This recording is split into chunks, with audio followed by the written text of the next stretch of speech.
Today I'm coming at you guys from the top of Runyon Canyon, right up here at one of the peaks in Los Angeles. And as you guys can see, we have panoramic views of the entire city, mountains. Hollywood sign is over there. Lizzie's here too again. And the views up here are stunning. And I've hiked up here probably at least a dozen times, if not more, and all the times I've been to LA. So wanted to come back here and shoot a video here. And I was smart because I came to the top. I'm gonna work my way down so I'm not huffing and puffing while I'm talking to you. Now DJ sent me this awesome story, as he always does, and this pertains to the sheer amount of remote workers that are gonna be going back to the office this fall is actually about 1 million people. And I've been covering the remote work stories on and off because one thing that's been happening is that there's a real estate angle to this. And the real estate angle is that a lot of remote workers moved to different areas across the country thinking that their remote work position would be permanent, when in fact it wasn't, and get themselves into trouble, guys, because they moved to a different area of the country, they moved 500 miles away from the office and think, well, I'm never gonna have to go back into the office again. But lots of people are getting the reality check that that's not actually the case. And it turns out, according to this story, that 2023 could be the year where office occupancy levels return to the 2019 levels, guys. So in case you're not paying attention, that's pre-pandemic, before the whole remote work and work from home craze started due to the pandemic. Now apparently 2023 is going to look quite a bit different than 2022 because a lot of remote workers in 2022 were pretty much pushing back against their employers and walking out on the job, filing petitions saying it's not fair to come back into the office since you guys said we were going to be remote, and basically rage quitting. And this year, people are singing a very different tune. The compromise has been a hybrid schedule for a lot of companies. You know, a lot of companies that tried to bring people back into the office said, well, instead of bringing you back in full time, what we'll do is we'll let you work from home 3 days a week. You only got to come into the office 2 days a week, or vice versa. You got to be in 3 days a week at the office, and the rest of the time you can work from home. And if you still live close to the office, that's fine.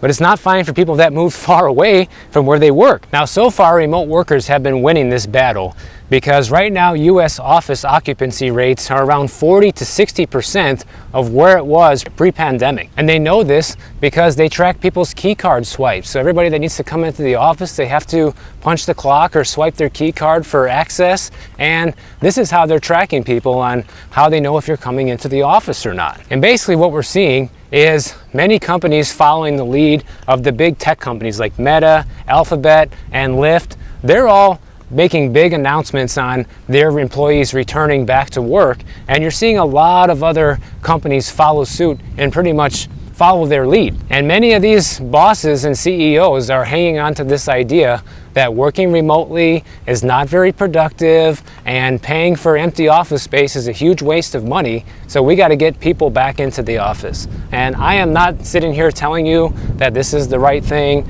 or this is exactly how they should be handling this, because truthfully, I don't really care, guys. I mean, if I was running the company, as long as the work is actually getting done and they can prove that it is, I wouldn't really care where people are working from. But the fact of the matter is, these companies are trying to force people back into this situation whether they like it or not. Now, John Gase, who is the CEO of JLL, which is a real estate company, he thinks that pre-pandemic occupancy levels will arrive about a year from now. So he's saying by next summer of 2024 is when you're going to see all the offices are going to be back to being as full as they were pre-pandemic. And I highly doubt that, guys. Like, that's just my opinion. I don't think that's going to happen. You know, every time I talk about remote work here on the channel, a lot of you guys write me and, you know, give me a heads up and fill me in on your remote work situation. And a lot of you seem to have a lot of options. Like, if they try to do this to you, then you have somewhere else to go, or the company that you work for is very remote friendly and you've been working remote for a long time, and this probably won't be a problem for a lot of you. but this isn't the case for everyone, as we can see. So I guess it's just the luck of the draw on which company you work for and maybe how new their remote work policies are. Like if it's something that was implemented during the pandemic, then you're probably much more likely to see a reversal than somebody who's been working remote for 15 years, like some of you guys that have written me about this. You guys ever seen that movie Scream 3? As soon as I walked down here, I remembered this right away, that there's a scene in this movie where they have the trailer out here. There's the trailer right there. It was right here where they explode the house and everything. For some reason, I remembered this as soon as I was walking down the hill and figured I would mention that real quick. But I think the real reason most companies are doing this is because we know that commercial real estate is in huge trouble right now, guys. There are so many owners of these commercial buildings that are literally defaulting or about to default on their loans because the value of these commercial buildings has absolutely plummeted practically by 50% in some cases, and nobody wants them. So imagine if you have a house that went down by 50% in value, it'd be practically impossible to sell it to somebody else without you taking a huge loss. And so the people that own these office buildings are saying, you know what, we're just not going to pay.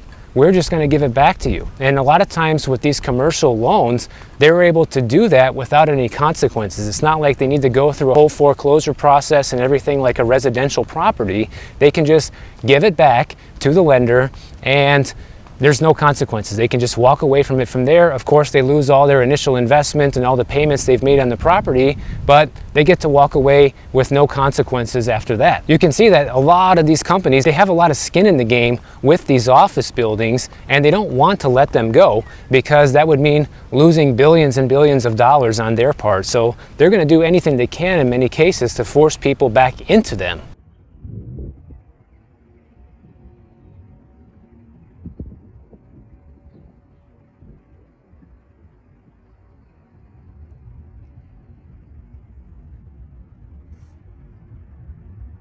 Now, I think they're probably going to be able to get some people back into the office because they'll give people incentives as far as like pay raises go, or maybe put you higher on the list of a potential promotion. And people that still live close to the office and actually like the office environment and feel more productive there will naturally want to go back. And some of you guys have written me and said, this is your situation.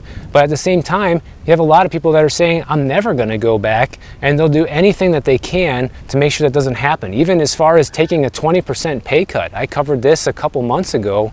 You know, they surveyed a bunch of remote workers, and people are willing to take a 20% pay cut if it means they don't have to go back into the office. And that's how desperate some people are to not do this right now. So I think this is just going to be one of those developing stories that continues throughout the next couple of years, kind of like this whole housing market debacle and what's going to happen with the economy, as just another one of those things to follow and see, where is this going to go? Like, are they actually going to get their way and get people back into the office, or are people actually going to win this battle this time? Now, Amazon is going through a similar situation with this, and they're going to be requiring some of their corporate employees to actually relocate as part of a return to the office mandate, where they're going to have to be in the office 3 days a week. And so far, Amazon themselves doesn't even know how many of their employees are going to be affected by this, or how they're even going to choose people. It sounds like they're going to choose people at the department level, and this is where favoritism comes in, right? This is where some people that have good rapport with the boss might actually get that allowance to stay working remote, while others are going to be forced to come back in, or you're fired. And this is coming directly from some of these people who are on notice with this. Some of these Amazon employees are saying that they moved and relocated during the pandemic and are now going to have to move and relocate once again to be closer to the office to actually comply with this mandate.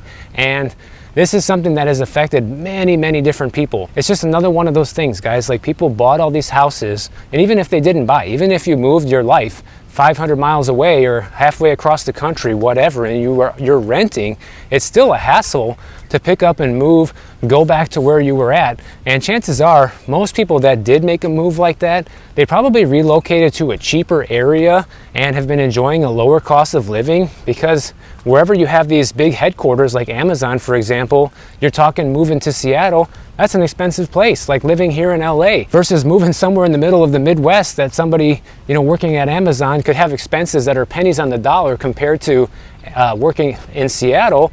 this is a big deal for people. And one of the spokespersons from Amazon said that there's more energy, collaboration, and connections happening since we've been working together at least 3 days per week. And we've heard this from lots of employees and businesses that surround our offices. So they're hanging on to the more productive and fun aspect of being the main reason of why they're doing this. But like we just said, the main reason is probably because these companies are hemorrhaging money right now with their commercial office space, and it's just costing way too much for them to be hanging on to these empty offices, and they want those seats filled. And Amazon's been at the forefront of this whole return to the office thing because obviously they're a huge company, one of the biggest companies in the entire country, and the morale at the company has really gone down because since last year, Amazon has laid off more than 27,000 of its employees, and that's a big number in itself. And when you look at how many people are being affected by Amazon's, basically their reversal on this remote work policy, it pretty much turns people's lives upside down, guys. Like, they are firing people, 27,000 people fired. They told people during the pandemic, oh, don't worry, you can work remotely, and now you can't all of a sudden.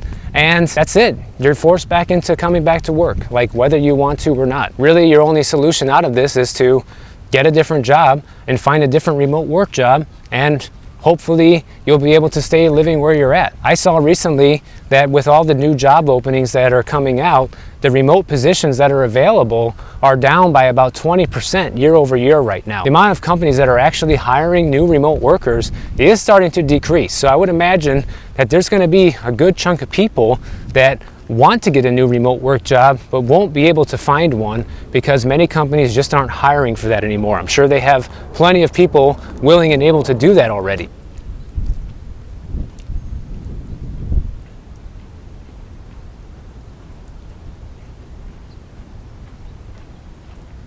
Now, switching gears a little bit, I want to talk about student debt for a moment because I saw a story about a young couple that had $80,000 in student loan debt, and they ended up paying it all off during the pandemic, which is not the typical student loan debt story that you're hearing from most people. You're hearing, oh, well, we thought there was going to be the huge Biden forgiveness and we just didn't pay anything, and now that the whole reversal has come and they're going to have to start accumulating interest again on these loans starting in September, a lot of these people are going to be basically screwed because they had their chance to pay off these loans for like 3 years interest free, and you should have used that opportunity like this person did.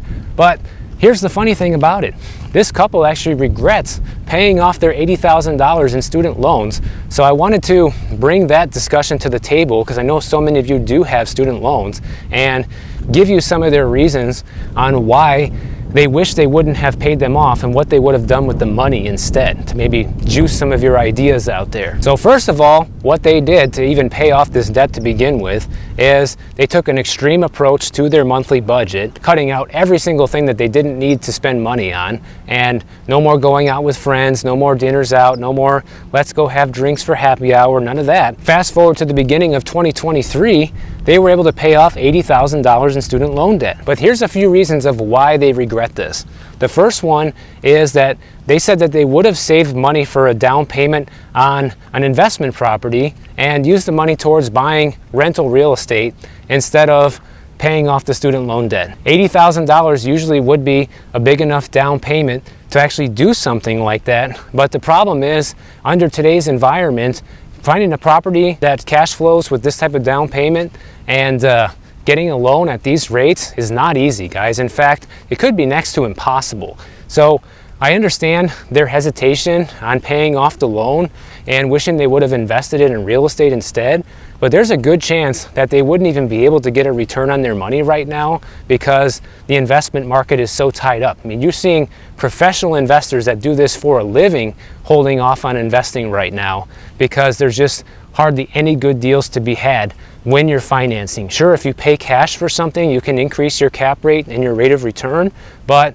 obviously someone in this position can't do that. I think maybe they've seen a little bit too many let's get rich investing in real estate stories out there, and aren't really looking at the reality of today's real estate market if they think that it would have been better to invest in real estate instead of pay off their student loan debt. But apparently they already own some real estate, and they said, you know, this money would have been helpful in using to get another investment. And they believe that the money that they make, the passive incomes that they could make from investing in real estate, would be more than enough to actually pay for their student loans and then actually make a profit on top of it. So if that's actually true, then yeah, that probably would have been the better financial decision to make. If you can cash flow enough real estate and not have any financial hiccups, and that money can pay for your whole student loan balance and still give you money at the end of the day, then sure, why not? But I think that sounds like a pretty unrealistic scenario under today's real estate environment. Now, another thing that they regret about paying off the loans early is they would have given them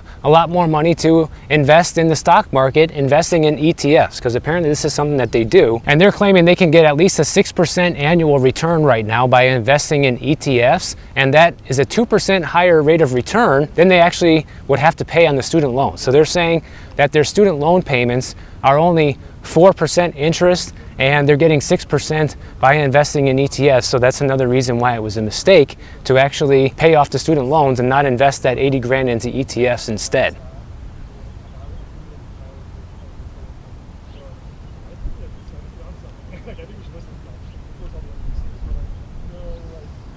And here's one aspect of this that they actually, and another reason why they regret paying off the student loans that I never would have thought of, but it's an interesting take on it. And they said they spent too much time worrying about their net worth rather than how much the student loans have actually helped them propel ahead in life. So for example, they wanted to get out of this debt so badly because the more debt you're in, the lower net worth you're going to have, right? And when you get out of that debt, it increases your net worth. So it's kind of like a status thing. Really, it's nothing more than just, you know, for your own ego, really is what it is. I mean, having a higher net worth is always a good thing. It's never a bad thing, but being obsessed with it is not healthy, I would say. So they felt so bad that they owed this money in student loan debt that they just felt this burning desire to pay it off. And I can understand that because that's how I used to feel with credit card debt when I used to carry that. And it felt like such a relief to pay it off. And even though I had no net worth to speak of then, it didn't really matter. It just felt so good to be out of debt, not have that extra payment each month and feel like, wow, I have this extra money now that I can save each month and do something else with or whatever I want to do with it, but it's not going to be going towards a debt payment. They said that they wish they would have been more grateful for the fact that the student loans helped propel their family into a good situation where her and her husband are earning a good living, and these student loans were an opportunity and a blessing to be able to get that education and give them these job opportunities, but instead they kind of looked at it as a negative because they were in debt and it was lowering their net worth. But I think this is where they go wrong with their last kind of thought on this, and that is that they say as long as you're responsible with your finances and pay your minimums on time and avoid a radical amount in interest, student loans don't have to derail your financial future. I agree with that last part, that student loans should not derail your financial future, but I don't think paying the minimums and just kind of being la-di-da-di-da about it is smart either, because that's kind of a recipe for disaster and never being able to pay them off. Because I've shared many stories with you guys that people have been paying student loans for the past 40 years and have more debt now than they had when they first started paying them 40 years ago, which is kind of insane. So if you take that la-di-da-di-da approach to paying off student loans, then chances are you're never going to get out of it, and that's kind of not the right way to look at it either. So my personal opinion on this is, you know, I think it's good that this couple just paid it off and you're done with it. You know what I mean? Like, yeah, maybe there was some opportunity cost there and you could have done some other things with the money. That's always the case with everything. Even if you would have made another investment, you know, you're always thinking, oh, was there something better I could have done with that money that would have made a better investment or made me more money or has a higher rate of return or a lower risk rate? Like, there's always something that you probably could have done better. Well, you just have to accept the decision you made and roll with it and move on to the next thing, right? Now, here's something interesting that I want to leave you guys with. As you probably know, this week the Fed is going to have another meeting, and most likely they're going to raise the interest rates by another 25 basis points. That's pretty much what everyone's expecting to happen. One thing that they do is they kind of make predictions on where they think the GDP is going to grow by every 3 months, and which is a quarterly measurement, and one of the ways that they measure supposedly if we're in a recession or not, right? Well, apparently their last projection for GDP growth was around 1.7%, and now fast forward to today, it's at 2.4%, which is a huge problem for the Fed, because if GDP actually does grow by 2.4% in the next quarter, that means that their fight on inflation is not working, and likely means that they're going to have to continue with interest rate hikes and go a lot further than most people think that they're going to right now. Everybody's betting on the fact that they're going to turn around, guys. Everybody's betting that they're going to have one more interest rate hike after this, and that's it. But if the GDP growth actually goes up by 2.4% in this next quarter, this is going to spell disaster for that plan and completely derail it. So basically what this means is that the officials at the Fed probably underestimated the resilience of the American economy and underestimated how many interest rate hikes they would have to do, or how high rates would actually have to go in order to actually fix this whole inflation dilemma that we're in. So my question is, you know, we've been able to survive these interest rate hikes up until now, right? Things haven't totally imploded. Nothing has exploded, unless you want to take a look at the banks that have already went under.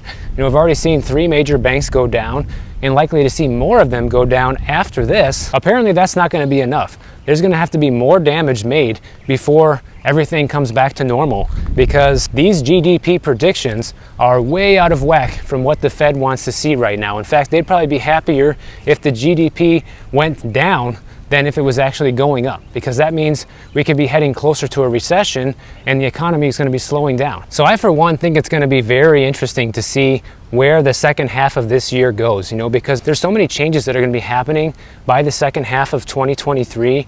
You know, we have the housing market, right? We've already reached the peak of the year, and we're likely to see prices continue to go down for the rest of the year. Supposedly, everybody's celebrating that this inflation battle has been won and it's been under control because the most recent CPI numbers were down to 3%. But yet, their GDP predictions are not in alignment with what everyone is thinking is going to happen right now. And that's why I think the second half of this year is going to be the moment where everything's going to change, guys, because if they need to continue their interest rate hikes and they have to do, let's say, 2 or 3 more interest rate hikes this year, that's already far beyond what stock markets are predicting they're going to do, what mortgage brokers are predicting they're going to do, what lenders are predicting they're going to do, and that's going to turn everything upside down. And maybe they'll even have to continue with rate hikes into next year if somehow the economy is able to be resilient throughout all of this and not take the turn that they want to see.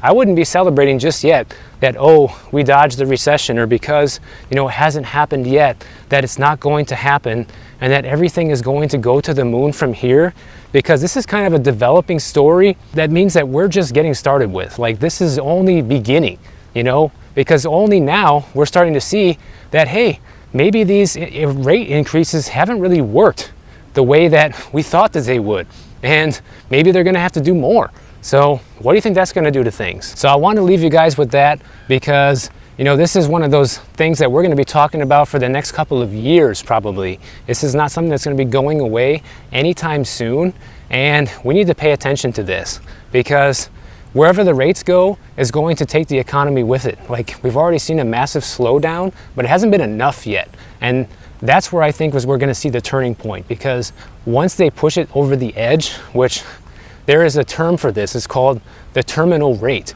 where they figure out that the interest rates are high enough that it's actually done its job, and then they kind of hold them there for a little while. They thought it was going to be around the 5.5% mark, which we're going to be at later this week. But that may actually not be the terminal rate. And how many people do you think are going to be buying houses when mortgage rates are 8 or 9% for people that have good credit, guys? How many businesses are going to be able to continue getting loans? You know what I'm saying? So watch out for all this. Well, now I'm starting to go back up the mountain. It's getting tough. So time to call it quits. If you guys enjoyed this video, please subscribe to the channel. And if you don't want to wait for my next video to come out, check out this next one on the screen right over here, and I'll see you in the next one.